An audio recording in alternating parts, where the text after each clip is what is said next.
আসসালামু আলাইকুম ওরহমতুল্লাহি ওবারাকাতুহ। আমর বিন আসাদ ওয়ারাকা ইবনে নওফেলকে বললেন, হে ওয়ারাকা, যেভাবেই হোক তুমি বনু হাশিমের পরিবারকে রাজি করাও। ওয়ারাকা ইবনে নওফল এরপর আবু তালেবের বাড়িতে এলেন। এদিকে বনু হাশিম গোত্রের সমস্ত প্রবীণ এবং যুবকেরা একত্রিত হয়েছেন। তারা আলোচনা করছেন আজ প্রথমবারের মতো তাদের গোত্রের ইতিহাসে তাদেরকে এইভাবে খালি হাতে ফিরিয়ে দেওয়া হয়েছে। যুবকেরা যুদ্ধের আদেশের অপেক্ষায় রয়েছেন এবং অন্যদিকে প্রবীণরা রাগান্বিত হয়ে রয়েছেন। তবে আবু তালিব, যিনি গোত্রের সবচেয়ে বুদ্ধিমান ব্যক্তি, তিনি নীরব রয়েছেন, তার মাথা নিচু। এই সময় ওয়ারাকা ইবনে নওফেল প্রবেশ করলেন। ওয়ারাকা ইবনে নওফেল প্রবেশ করে বুঝতে পারলেন এই মুহূর্তে মজলিসের আবহাওয়া বেশ উত্তপ্ত। তিনি তাওরাত এবং জাবরের একজন আলেম এবং মক্কার একজন জ্ঞানী ব্যক্তি হওয়ায় অত্যন্ত কৌশলে তিনি আবু তালেবের সঙ্গে কথা বললেন। তিনি এটা জানতেন হামজা বা আব্বাসের সঙ্গে কথা বলে কোনো লাভ নেই, কারণ সবাই তারা উত্তেজিত এবং আবেগপূর্ণ অবস্থায় ছিলেন। তাই তিনি সরাসরি আবু তালেবের নিকটে গেলেন এবং ভাইয়ের পক্ষ থেকে ক্ষমা চাইলেন এবং তিনি খাদিজা রাদিয়াল্লাহু আনহার দুশ্চিন্তার কথা বললেন। বনু হাশিমের অপমানে খাদিজা কতটা দুঃখ পেয়েছেন সেটাও বললেন। অবশেষে তিনি বললেন, এই ব্যাপারটা এখনও বাইরে জানাজানি হয়নি এবং আপনার প্রতি যে আচরণ করা হয়েছে তার জন্য আমরা ক্ষমা প্রার্থী। এরপর নওফেল আবু তালেবের হাত ধরে ফেললেন এবং বললেন, এখন আপনি আমার সঙ্গে চলুন। ওয়ারাকা বিন নওফেল এইভাবে কৌশলে আবু তালেবকে রাজি করিয়ে ফেললেন। আবু তালেব রাজি হয়ে গেলেন। হামজা এবং আব্বাসও কিছু বলতে পারলেন না। সমগ্র পরিবার আবু তালেবকে অনুসরণ করতে লাগল। অন্যদিকে আমর বিন আসাদ তাদেরকে অত্যন্ত সম্মান এবং আদরের সঙ্গে অভ্যর্থনা জানালেন এবং অবশেষে সম্পর্কটি ঠিক হয়ে গেল। বলা হলো, আমরা এই প্রস্তাব সাদরে গ্রহণ করছি। এরপর একটি তারিখ নির্ধারণ করা হলো। কোন তারিখটি নির্ধারিত হয়েছিল তার কোনো নির্দিষ্ট বর্ণনা আমরা কোরআন ও হাদিসে খুঁজে পাইনি। তবে জানা যায় খুব কাছাকাছি একটি তারিখ নির্ধারণ করা হয়েছিল, যাতে অন্তত বিয়েটি দ্রুত সম্পন্ন করা যায়। কারণ আমর ইবনে আসাদ একটি অনুরোধ করেছিলেন। তিনি বলেছিলেন, এটা আমাদের গোত্রের এমন একজন নারীর বিয়ে যিনি মালিকাতুল আরব নামে পরিচিত। আমাদের প্রস্তুতির জন্য কিছুটা সময় দরকার। আমাদের সমস্ত গোত্রকে একত্রিত করতে হবে, এটা আমাদের সম্মানেরও বিষয়। তাই বনু হাশিম পরিবার প্রস্তাব রাখল, এখন শুধুমাত্র বিয়েটা সম্পন্ন করা হোক, অনুষ্ঠান পরবর্তীতে করা যেতে পারে। আমর ইবনে আসাদ এতে সম্মতি দিলেন। অবশেষে নির্ধারিত দিনে খাদিজা রাদিয়াল্লাহু আনহার পরিবার একটি ছোট্ট অনুষ্ঠানের আয়োজন করল। সবাই প্রস্তুত ছিলেন।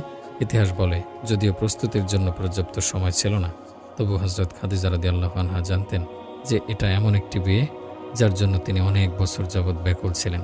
অল্প সময়ের মধ্যেই এর আয়োজন সম্পন্ন করা হয়। এর মধ্যে মক্কার অন্যান্য প্রধানরা আসতে শুরু করে, যারা অতিথি হিসেবে আমন্ত্রিত ছিলেন। এই সময় মাইশারা দেখলেন আবু জেহেলও প্রবেশ করছেন, কারণ তাকেও খাদিজার পরিবারের পক্ষ থেকে আমন্ত্রণ জানানো হয়েছিল। আবু জেহেল এলেন ঠিকই, তবে একেবারে শেষ মুহূর্তে। যখন তিনি মজলিসে প্রবেশ করলেন, তখন দেখতে পেলেন একটি বড় তাঁবু স্থাপন করা হয়েছে এবং এর ভেতরে বিয়ের অনুষ্ঠানের আয়োজন চলছে। মেহমানদের জন্য দুই পাশে এবং সামনের দিকে চেয়ার রাখা হয়েছে এবং একেবারে সামনে একটি বড় চেয়ার স্থাপন করা হয়েছে। আবু জেহেল ভাবলেন, এই বড় চেয়ারটি নিশ্চয়ই তার জন্য রাখা হয়েছে। তাই তিনি সামনে গিয়ে সেই বড় চেয়ারে বসতে চাইলেন, কিন্তু মাইশারা এই দৃশ্য দেখে তাকে থামিয়ে বললেন, হে আবু জেহেল, নিজের অবস্থান চিনে নাও, এটা তোমার স্থান নয়, তোমাকে সাধারণ মেহমানদের সঙ্গে বসতে হবে। আবু জেহেল লজ্জিত হয়ে ফিরে এসে সাধারণ চেয়ারে বসলেন। তখনই হঠাৎ সরব উঠল, বরযাত্রী এসে গেছে এবং সবাই এই দৃশ্য দেখলেন যে হযরত আবু তালেবের পাশে নবী করিম সাল্লাল্লাহু আলাইহি সাল্লাম এমন মর্যাদার সঙ্গে প্রবেশ করলেন যে তার পরনে আব্দুল মুত্তালিবের পোশাক, আঙ্গুলে আকিকের লাল পাথরের আংটি, হাতে হযরত ইব্রাহিম আলাইহিস সালামের লাঠি এবং পায়ে হযরত ইলিয়াস আলাইহিস সালামের জুতো রয়েছে। এভাবে নবী করিম সাল্লাল্লাহু আলাইহি সাল্লাম নবীদের মর্যাদা এবং গৌরব নিয়ে প্রবেশ করলেন। আবু তালিবের পাশে হামজা রাদিয়াল্লাহু আনহু তলোয়ার হাতের সামনে রয়েছেন। আব্বাস রাদিয়াল্লাহু আনহু পেছন থেকে নিরাপত্তা দিচ্ছেন। বনু হাশিমের সমস্ত যুবক এবং গোত্রের প্রবীণরা নবী করিম সাল্লাল্লাহু আলাইহি সাল্লামকে নিয়ে সম্পূর্ণ মর্যাদার সঙ্গে এই বরযাত্রী মজলিসে প্রবেশ করল। অতিথিরা অভ্যর্থনার জন্য দাঁড়িয়ে গেলেন, কিন্তু আবু জেহেল তখন মাত্র বসেছিল এবং সে দেখল সবাই উঠে দাঁড়াচ্ছে। তবে তার অন্তরে যে অহংকার ও গর্ব ছিল এবং নবী করিম সাল্লাল্লাহু আলাইহি সাল্লামের সঙ্গে বাণিজ্য সফরের সময় যে হিংসা ও বিরোধ তার মনে জন্ম নিয়েছিল, এই কারণে সে নিজের জায়গায় বসে রইল। হামজা রাদিয়াল্লাহু আনহু এই দৃশ্য সহ্য করতে পারলেন না। তিনি খোলা তলোয়ার হাতে নিয়ে এগিয়ে এলেন এবং আবু জেহেলের হাতে এমন জোরে চেপে ধরলেন যে বর্ণনায় বলা হয়েছে আবু জেহেলের আঙুল থেকে রক্ত বের হওয়া শুরু করেছিল। তিনি বললেন, তুমি এটা কী ধরনের বেয়াদবি করলে? আমার ভাতিজা আসছে, মক্কার সব গোত্র প্রধানরা দাঁড়িয়ে গেছে, আর তুমি এইভাবে বসে রয়েছ, তোমাকে দাঁড়াতে হবে। যন্ত্রণার তীব্রতায় কাতর হয়ে আবু জেহেল দাঁড়িয়ে গেল। আবু তালেব এই দৃশ্য দেখে বললেন, হামজা, এটা বিয়ের অনুষ্ঠান, মেহমানরা এসেছেন, এ সময় কোনো বিবাদ করো না। হামজা রাদিয়াল্লাহু আনহু আবু জেহেলকে শাস্তি দিতে চেয়েছিলেন, তার ভাই আবু তালিবের কথায় ফেরত এলেন। এরপর নবী করিম সাল্লাল্লাহু আলাইহি সাল্লামকে এনে সেই বড় চেয়ারে বসানো হলো। এক পাশে হযরত আবু তালিব বসলেন এবং অন্য পাশে খাদিজা রাদিয়াল্লাহু আনহার চাচা আমর বিন আসাদ বসলেন এবং তার পাশে ওয়ারাকা ইবনে নওফেল। সবাই বসে আছেন। কিছুক্ষণ পর বিয়ের অনুষ্ঠান শুরু হলো। বিভিন্ন বর্ণনা মতে এই বিয়েতে মোহরানার পরিমাণ ছিল 20টি উট ও 400টি সোনার মুদ্রা। এরপর অলিমার আয়োজন করা হলো। এটা এত আড়ম্বরপূর্ণ হলো যে একটি উট হযরত আবু তালিব নিজের পক্ষ থেকে কোরবানি করেন, একটি উট নবী করিম সাল্লাল্লাহু আলাইহি সাল্লাম তার নিজের সম্পদ থেকে কোরবানি করেন এবং হযরত খাদিজা রাদিয়াল্লাহু আনহা অনেকগুলো উট তার সম্পদ থেকে কোরবানি করেন। খাদিজা রাদিয়াল্লাহু আনহা বিয়ের পরে বললেন, এবার আমি আমার প্রতিশ্রুতি পূরণ করতে চাই, সেই প্রতিশ্রুতি যা আমি বিয়ের আগে আপনার সঙ্গে করেছিলাম। বিয়ের পর আমার সমস্ত সম্পদ ও সম্পত্তি আপনার হবে। এবং তিনি আরও বললেন, আমি আপনার দাসী হয়ে থাকব। আমি সেই প্রতিশ্রুতি পূরণ করতে চাই। তাই আজ থেকে আমার সমস্ত সম্পদ, আমার সমস্ত পশু, আমার সমস্ত সম্পত্তি, আমার সমস্ত দাস, আমার সমস্ত দাসী, আমার সমস্ত ব্যবসার সামগ্রী, আমার সমস্ত সোনার ও রূপা, এমনকি আমি নিজেও এখন থেকে আপনার। এগুলো আমি আপনার নামে হেবা করে দিয়েছি। তিনি সমস্ত কিছু নবী করিম সাল্লাল্লাহু আলাইহি সাল্লামের হাতে তুলে দিলেন। সুবহানাল্লাহ। ইতিহাস বলে, যখন খাদিজা রাদিয়াল্লাহু আনহা তার সমস্ত সম্পদ নবী করিম সাল্লাল্লাহু আলাইহি সাল্লামের নিকট তুলে দিয়েছিলেন, তখন তার নিকট আর কিছুই অবশিষ্ট ছিল না এবং তিনি সত্যিকার অর্থে একজন দাসের মতো হয়ে গিয়েছিলেন।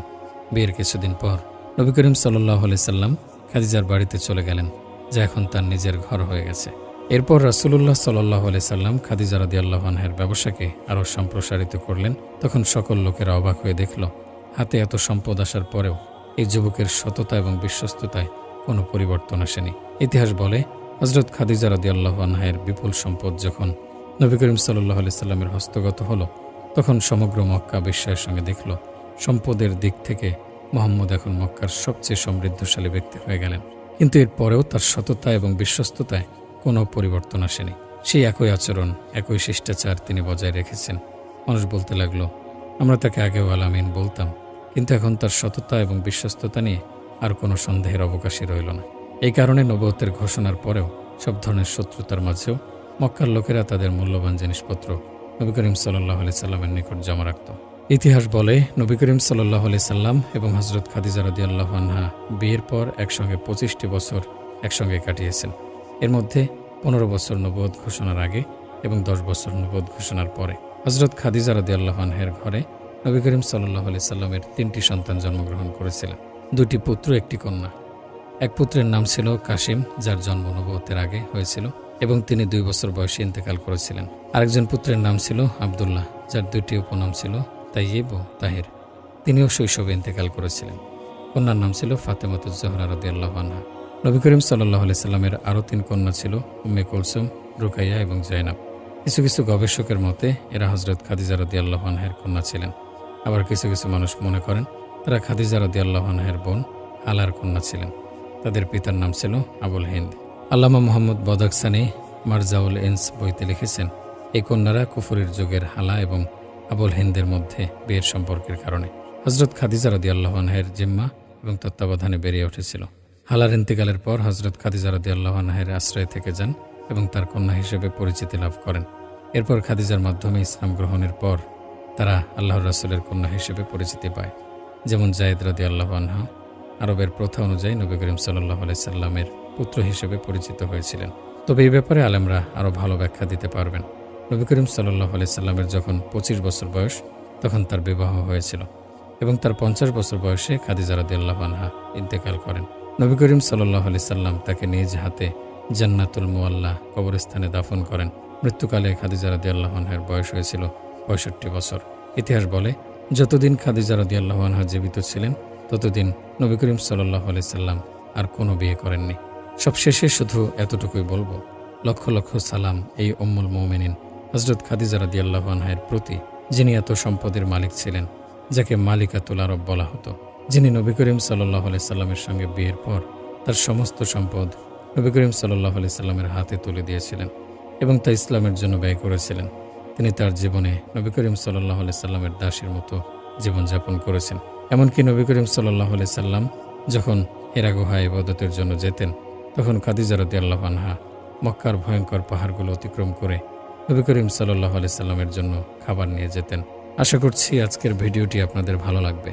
সুপ্রিয় দর্শক মণ্ডলী, প্রতিদিন নতুন নতুন ভিডিও পেতে আমাদের চ্যানেলটি অবশ্যই সাবস্ক্রাইব করুন এবং পাশে থাকা বেল আইকনটি প্রেস করতে অবশ্যই ভুলবেন না। এবং সেই সাথে আপনার যে কোনো মতামত আমাদের জানাতে আমাদের ভিডিওতে অবশ্যই কমেন্ট করুন। আশা করি আপনারা সবাই ভালো থাকবেন এবং সুস্থ থাকবেন। আসসালামু আলাইকুম।